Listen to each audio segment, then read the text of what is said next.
ఈ 23వ యాన్యువల్ డేకు వచ్చినటువంటి సాయి సోదరులు మాతాశ్రీలకు అందరికీ సాయి నమస్కారం. ఈ బాబా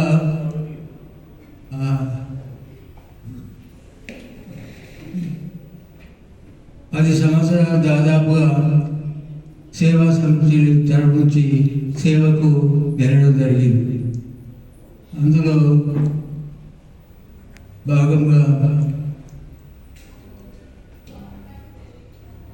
బాబాకు పాద నమస్కారాలు చేసేవాళ్ళం. అప్పుడు ఆ పాద నమస్కారాల్లో కూడా నాకు దర్శనం చేయడం జరిగింది.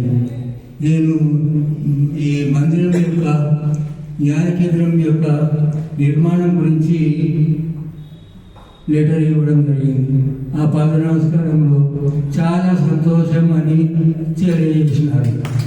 అయితే దృశ్య శ్రవణ సంభాషణ కలిగినందుకు మొట్టమొదటిగా భగవాన్ బాబా యొక్క పాదపద్మలకు మరొకసారి శత నమస్కారాలు తెలియజేస్తున్నాను.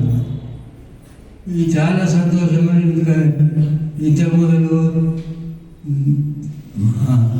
ద్వారకా సరినట్లు ఇక్కడ ఈ ముత్యాల ధర్మశాలలో భజన చేసే కాలము. అప్పుడు అక్కడి నుంచి జ్ఞాన కేంద్రం గురించి ఏర్పాటు చేయాలని అనుకున్నాం.